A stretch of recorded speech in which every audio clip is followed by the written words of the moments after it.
ডিসেম্বরটা চলে যাচ্ছে, তার সাথে চলে যাচ্ছে এই বছরটাও। আরও একটা বছর চলে গেল, নিজের জন্য কিছু করা হয়নি, তাই না?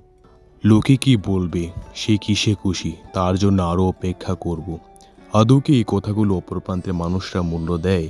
নিজের জন্য বাঁচুন, নিজের জন্য হাসুন, নিজের জন্যই কাঁদুন, নিজের পছন্দের ড্রেসটা নিজেই পরি, নিজেকে সুন্দর বলুন।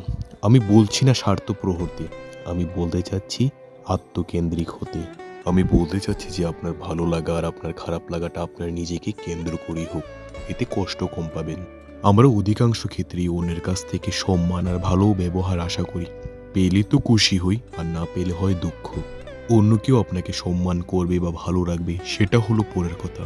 আমার প্রশ্ন হলো, আপনি নিজেকে নিজে সম্মান করেন তো? আত্মকেন্দ্রিক হওয়া আর স্বার্থপরতা এক নয়। আত্মকেন্দ্রিক তারাই যারা অন্যের বিপদে পাশে থাকে এবং নিজের বিপদে কারো প্রয়োজনীয় অনুভব করে না। তো কারোর জন্য নিজের সেলফ রেসপেক্ট নষ্ট করছেন না তো?